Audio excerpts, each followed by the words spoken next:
የቱልድል ሄና እንደምን ነገር መቀላል ማለት በድጋሚ ተልከሰከሰች ከዝና ጋር የለመደባትን ያንን ጸባይዋን ለማሳየት ስትሞክር ዝና ከልውላ ውጭ ማንንም አልፈልግም በማለት በጥፊ መታታል። ሰላም ሰላም ውድና የተከበራችሁ የቻናሌ ቤተሰቦች ሰላም ለእናንተ ይሁን። ለቻናሌ አዲስ ከሆናችሁ ላይክ እና ሼር ሰብስክራይብ በማድረግ እንዲሁም የደውል ምልክቷን በመጫን ቤተሰብ ሁኑ። ዝና እንግዲህ ዛሬም ልውላን ባለማግኘቱ ንዴት ውስጥ ነው። በዚህ ንዴት ውስጥ እያለ እንዲሁም መበሳጨት ውስጥ እያለ ማለት እንግዲህ ኑሮ ቢጨልምባት ከሞገስ ጋርም ሆነ ከብሩኬ ጋር በመጣላቷ አንዳችም ጥቅም እንዳላገኘች ሲሰማተኝ እንግዲህ ፊቷን ወደ ዝና ታዞራለች። ዝናን ሂጄ ለምንድነው ከጎኑ ሁኜ እንዲሁም ሚስቱ ስለሌለች ከጎኑ ሁኜ አላጽናናውም በማለት ሐሳብ አምጥታለች። ይህን ሐሳብ ግን ዝና ላይ አልሰራላትም። እንደፈለገች እንደ ድሮዋ ልትሆንበት ስትሞክር ቀጥታ በጥፊ ብሏት እንዲሁም ከቤቴ ውጪልኝ ድሮም አንቺ በማለት ከቤቱ ያባረራታለኝ። ልውላ አሁን ላይ በጣም ደስተኛ ናት። ይሁን እንጂ ልውላ ከሀገር ካልወጣሁ እያለች በድጋሚ ሞገስን እያስጨነቀችው ትገኛለች። ሞገስ ከሷ የሚፈልገውን ነገር ለማግኘት በወረቀት ጽፎ ወረቀቶቹን አንድ ላይ አድርጎ መርጣ ከጽፎቹ አንዱን አውጥታ እንድታነብለትም ይጠይቃታል። ልውላም ወረቀቱን አንስታ ታነበዋለች። የወረቀቱ ጽሑፍም ያስቃታለኝ። ወረቀቱ ላይ የተጻፈው ከንፈሬን ሳሚኝ የሚል ነበረ። ከንፈሬን ሳሚኝ የሚለውን አይታ ትስቀበታለች። ሌላም ወረቀት እንዳጋጣሚ አንስታ ብታይ ተመሳሳይ ጽሑፍ ያላቸው ናቸው። ሞገስ ይሄን ጥያቄ ይጠይቃት እንጂ ልውላ ግን በአሁን ላይ ምንም አይነት ሐሳብ እንደሌላትና እንዲሁም የዝና ሚስት እንደሆነች ስለዚህ ነገሮቹ ምንም እንደማይቀየሩ አሁን ላይ አገር ካልወጡ ወይም ደግሞ ከዝና ጋር ፍች ካልፈጸመች በስተቀር ምንም አይነት ነገር ማድረግ እንደማትፈልግ ትነግረዋለች። ሞገስ ግን ይረዳታል። አዎ አሁን ባለንበት ችግር ሌላ ችግር ከምንፈጥር ትክክል ነሽ፣ የያዝነው ችግር መቼ ጨረስ ነው በማለት ይመልስላታል። ልውላ ግን ወረቀቱን ስታይ በፈገግታ ነበር የመለሰችለት። የጻፋቸው ጽሑፎቹ ከአንዱ 10ም ሁሉም አንድ አይነት ጽሑፍ ነበሩ። እየመረጠች ስታያቸው ተመሳሳይ ነበሩ። ወረቀቱ ላይ የተጻፈውን እያየች እሷም እየሸወዳት መሆኑን ስታቅ ደስ ብሏታለኝ። ነገር ግን ሁለታቸው አሁን ላይ ሐሳብ ውስጥ ናቸው። የሁለታቸው መገናኘት ለሁለታቸው ደስታ ቢፈጥርም ነገር ግን እንደማንኛውም ሰው ወጣ ብለው መግባት እንደማይችሉ እንደፈለጉ መዝናናት እንደማይችሉ ትዝ ሲላቸው ሐሳብ ገብቷቸዋል። አሁንም ያላት አማራጭ ወደ ሌላ ሀገር ሄደው ለመኖር ሐሳብ ማምጣት ነበር ልውላ። አሁን ሞገስ ልውላን አሳልፎ የሚሰጥበት አንዳችም እንከን የለም። አንደኛ ብሩክ ነበር። ብሩክ ልጁን ይዞ የለም። ስለዚህ አንዳችም ነገር የለም። እናቱ ነበረች። እናቱም ወደ ሐዋሳ ሄዳለታለች።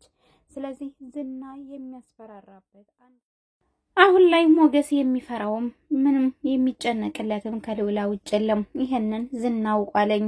ዝና ሁሉንም ነገር ያውቃለኝ። ዳጣንና ቅድስትን ይዞ ማስፈራራት እንደሚቻልም ማህሌት ብትነግረው በፍጹም ሊሆን አይችልም፣ እሱ በገላቸው እንኳን ልውላን አሳልፎ ለነሱ ብሎ አይሰጥም በማለት ይመልስላታለኝ። አሁን ሞገስ ልውላን አሳልፎ የሚሰጥበት አንዳችም ምክንያት የለውም። እናቱ ብትሆንም እንኳን ሁለተኛ ሶስተኛ ደጋግሞ ልውላን መጉዳትም አይፈልግም። ሞገስና ልውላ አሁን ላይ ደስተኞች ሆነዋል። ነገር ግን ይሄ ደስታቸው የሚቀጥለው ከሀገር ሲወጡ ነው። ሀገር የሚወጡበት ገንዘብ ግን አሁን እጃቸው ላይ የለም። እንግዲህ ማህሌት ሁሉን ነገር በማጣቷ ብሩክን መጣላቷ ብሩክን እንደፈለገች ሲያኖራት እንደነበረና ደስተኛ እንደሆነች አሁን ላይ ግን ከብሩክ ጋር መጣላቷ እየቆጫትና እየጸጸታት መሆኑን ትናገራለች።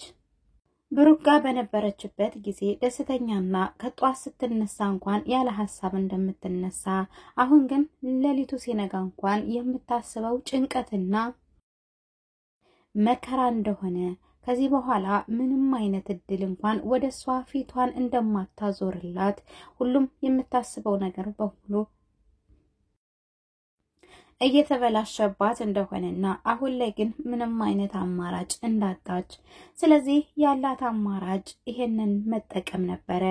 ይሄም ዝናን ቀረብ ብላ ልውላን ለማስረሳት መሞከር ነበር። ልውላን ለማስረሳት ያደረገችው ሀሳብ ግን በዝና ዘንድ ተወዳጅነትን አላገኘም።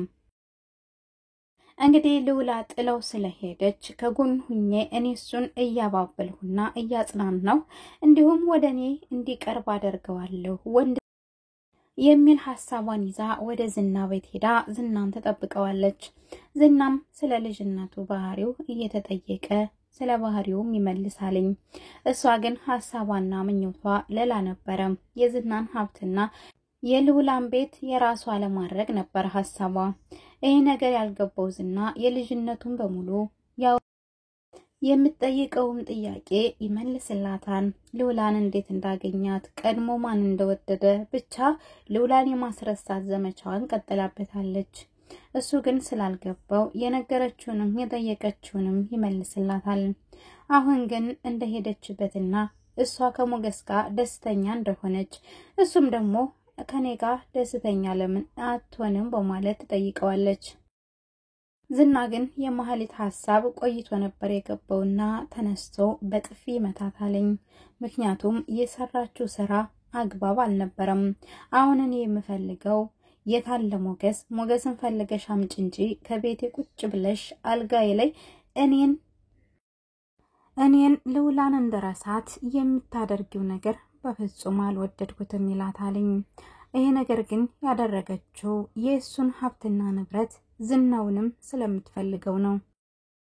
ማህሌት አሁን ሁሉ ነገር ፊቱን አዙሮባታልኝ። ያላት አንድ አማራጭ ዝና ነው።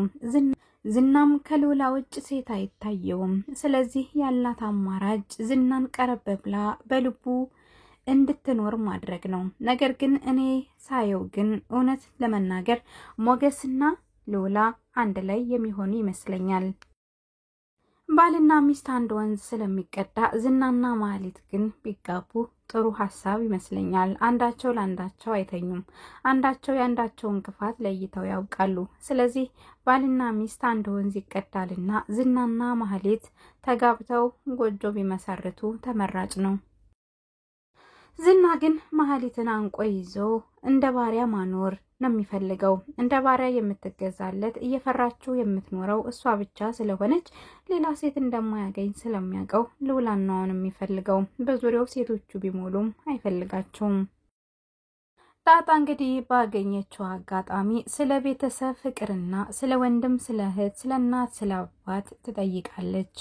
ቅድስቴም ሳትሰለች በማለት ቁጭ በማለት ስራዋንም በመተው ስለ ቤተሰብ ፍቅር ታስረዳታለች ለዳጣ።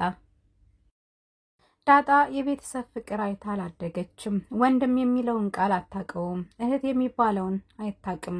ነገር ግን አሁን እያሰበችና ቤተሰብ የሚለውን ቃል ለማድመጥም ለማግኘትም ፍላጎት አላት።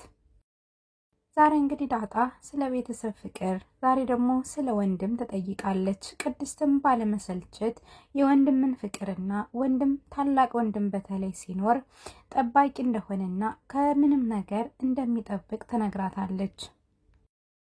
ታላቅ ወንድም ሲኖር እንደሚከበርና ሴት እህቶቻቸውን ታላቅ ወንድሞቻቸው እንደሚወዷቸው ተነግራታለች። እሷም ታላቅ ወንድም ኑሮኝ ቢሆን በማለት ዳጣዬም ትመኛለች። ቅድስትም ይኖራለኝ ወንድም ነው ሊኖርሽ ይችላልኝ፣ ነገር ግን ቤተሰቦችሽን ካገኘሽ በኋላ ቀስ በቀስ ነገሮቹ ይስተካከላሉ በማለት ሀሳቧን ትሰጣታለች። ብሩኬም ደውሎ ሊመጣ እንደሆነ ትነግራታለች። ምሳሌ ትታከም አላቅም፣ ነገር ግን ብሩክ ደውሎ እንደሚመጡ ነግሮኛል ትላታለች። ዳጣም ብሩኬ እኮ ምሳሌን አሳክሞ ሲመጣ በስሙ እንደምትጠራና እንደመጣ ቀጥታ ሄዳ መታወቂያ እንደምታወጣም ትነግራታለች።